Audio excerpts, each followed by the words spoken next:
अब mic on कर रही हूं आज की एक और बड़ी खबर पर। गया में जीत के बाद जश्न मनाया जा रहा है।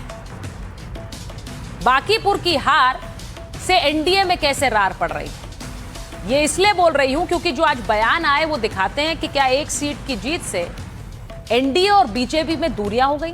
गया में जीत के बाद जश्न मन रहा है। पीके ने कल बांकीपुर में बीजेपी प्रत्याशी नीरज सिन्हा को हराकर जीत हासिल की, तो उसके बाद पूरे बिहार में जनसुराज पार्टी के कार्यकर्ताओं का जोश आया। गया में जीत के बाद जश्न हो रहा है। कार्यकर्ताओं ने आज विक्ट्री मार्च निकाला, जिसकी मैं तस्वीरें दिखा रही हूं। पीके की जीत के बाद बिहार में बहुत सारे सवाल खड़े हो रहे हैं। हालांकि बीजेपी बार बार कह रही है विधानसभा का चुनाव नहीं है, एक सीट पर अगर जीत हुई तो उससे बहुत ज्यादा मायने नहीं निकाले जा सकते। लेकिन बांकीपुर की सीट पर पीके की जीत के बाद पटना की सड़कों पर पोस्टर लगा दिए गए। ये ऐसे पोस्टर जहां जगह जगह बांकीपुर जीतने के लिए पीके का धन्यवाद दिया जा रहा है। प्रशांत किशोर की चर्चाएं हो रही। लेकिन मैं ये क्यों कह रही हूं कि बांकीपुर में हार से एनडीए में टेंशन बढ़ गई है। सवाल इसलिए क्योंकि हार तो बांकीपुर में हुई, लेकिन पूरे बिहार में बीजेपी और जेडीयू के नेता इस हार का ठीकरा एक दूसरे पर फोड़ रहे हैं, तंज कस रहे हैं। बांकीपुर में बीजेपी की हार के बाद एनडीए में खलबली मच गई। जेडीयू नेता हार के लिए बीजेपी को जिम्मेदार बता रहे हैं। नीतीश सीएम रहते तो ऐसा नहीं होता, ये कह रहे हैं अनंत सिंह। नीतीश के चेहरे पर वोट मिला लेकिन उन्हें हटा दिया। अभी जहां भी चुनाव होगा वहां यही हाल होगा। जेडीयू के नेता समीक्षा करने की नसीहत दे रहे हैं। बीजेपी भी जेडीयू नेताओं के बयानों पर पलटवार कर रही। किसी को बहुत ज्यादा खुश नहीं होना चाहिए, ये गिरिराज सिंह कह रहे हैं। नीतीश के नेतृत्व में 17 सीटों में से 12 सीटें हारे थे। क्या बांकीपुर के नतीजों ने एनडीए का संतुलन बिगाड़ दिया? क्या सम्राट चौधरी को लेकर जेडीयू में नाराजगी है? क्या बांकीपुर में बीजेपी को जेडीयू का साथ नहीं मिला है, जैसा कि गिरिराज सिंह कह रहे हैं या फिर अनंत सिंह कह रहे हैं? जरा बयान सुनिए, खुद तय करिए। में बदबू है कि नीतीश कुमार के सब ऐसे करके ऐसे किए हैं। नीतीश कुमार के हम लोग वोट दिए हैं, लेकिन जब चाहता हटा देता है, जब चाहता ले आता है, जिसको बना देता है फिर उसको हटा देता है। जनता का अच्छा चीज नहीं लगा कि हम वोट देंगे केकर नाम पर, और ककरो कोयले ले ककरो बना दे, ककरो खिलौड़ बना दिया। खिलौड़ जनता को पसंद नहीं है। जनता भी हिल गया कि नीतीश कुमार इतना बढ़िया काम किया और वो आदमी के नाम पर हम लोग वोट दिए और उसके बाद वो आदमी को हटा दिया। और वो अगर दिग्भ्रमित हो गए तो कहीं ना कहीं हमारी चूक, हम इसको मानते हैं। इन सारी चीजों की बहुत ही गहन समीक्षा की जरूरत है। औपचारिक सिर्फ बैठक और सभा करके इसकी समीक्षा नहीं हो सकती। इसकी समीक्षा होगी कि बड़े स्तर पर नीचे के कार्यकर्ताओं के साथ हम समीक्षा करें। से किसी को बहुत खुश होने की जरूरत नहीं है। 2009 में एनडीए नीतीश कुमार के नेतृत्व में 17 सीटों पर हम बाई इलेक्शन लड़े थे, 12 सीट हार गए थे। और 2010 में 89% स्ट्राइक रेट से बिहार जीता था, इसलिए बहुत लोग खुश न हो। पहले भी बाई इलेक्शन में जब नीतीश जी मुख्यमंत्री थे एनडीए की सरकार थी, 17 में हम 12 सीट हार गए करीब। और जो असेंबली इलेक्शन आया हमारा स्ट्राइक रेट 2010 में 90%। तो आप तो विषय उस समय कुछ और था, बटाईदारी उस समय विषय था, तो हमने तो अध्ययन किया बिना राजनीति का करना। तो इसी तरह से विषयों का अध्ययन करना पड़ेगा कभी। अब देखिए, एक तरफ पीके की जीत के बाद उसके साइड इफेक्ट्स देखने को मिल रहे हैं, तो दूसरी तरफ प्रधानमंत्री नरेंद्र मोदी से आज नीतीश कुमार की मुलाकात हुई। बांकीपुर में हार के बाद ये मुलाकात अहम है। बिहार में सियासी माहौल गर्म है, तो वहीं दिल्ली में एक मुलाकात ने सियासी पारा हाई कर दिया है। अब लोग चर्चा कर रहे हैं, उधर एक बड़ी हार हुई है बीजेपी के लिए, तो इधर ये मुलाकात हो रही है। संसद भवन में पीएम मोदी से नीतीश कुमार की ये मुलाकात हुई, जिसकी तस्वीर आप देख रहे हैं।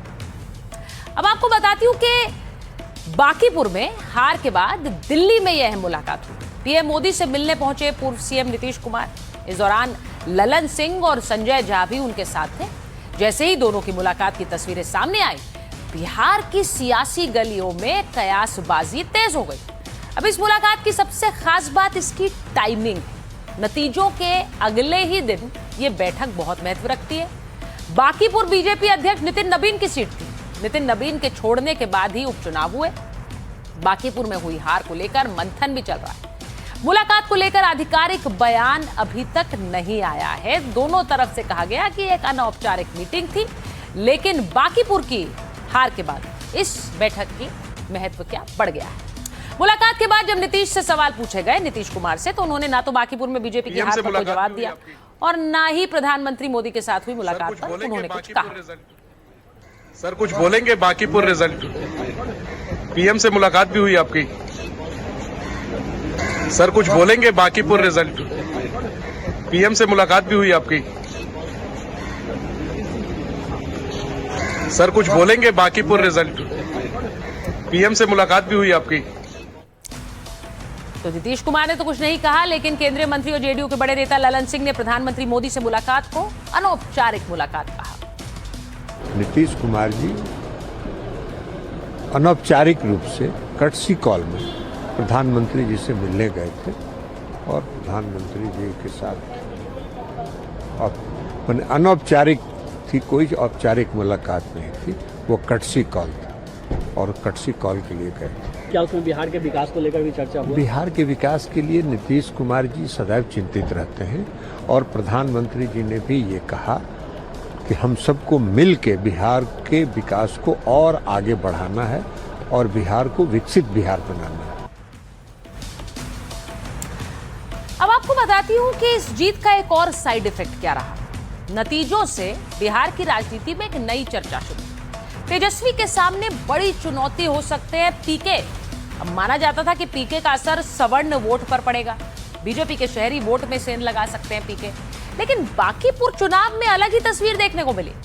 पीके की सभाओं में मुसलमान यादव समाज के लोग भी दिखे। अब जानकारों का मानना है कि कुछ हिस्सा वोट में बदला। क्या आरजेडी के वोट बैंक में सेंध लगना शुरू हो गया है? आरजेडी का सबसे मजबूत आधार एमवाई समीकरण रहा है। अगर पीके इसी समीकरण के लिए अच्छा विकल्प बन गए तो आरजेडी की राजनीति का पूरा समीकरण ही बदल सकता है। पीके के विधायक बनने का असर भी तेजस्वी पर पड़ेगा। पीके के विधानसभा में होने से विपक्ष की शक्ल बदल जाएगी। अभी विधानसभा में विपक्ष की बड़ी आवाज तेजस्वी है।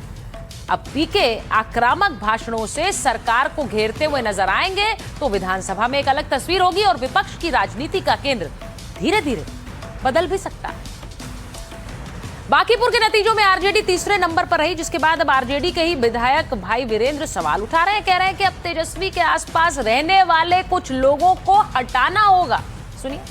हमारी पार्टी में ने कहा कि संगठन की कमजोरी है और उस पर हम लोग को समीक्षा करने की जरूरत है और वैसे लोगों को पार्टी का चेहरा, कई ऐसे चेहरे हैं जब हमारे नेता के आजू बाजू बैठते हैं तो लोग कमेंट करता है और असंसदीय शब्दों का प्रयोग करता है, वैसे लोगों को गाड़ी से निकाल देना चाहिए, गाड़ी पर नहीं बैठाना चाहिए और आजू बाजू भी नहीं बैठाना चाहिए, जिससे पार्टी को काफी हानि हो रही है। वैसे व्यक्ति को निश्चित रूप से अपना काम आपको भरोसा है उस पर, तो वैसे काम दीजिए जो नेपथ्य में रहे।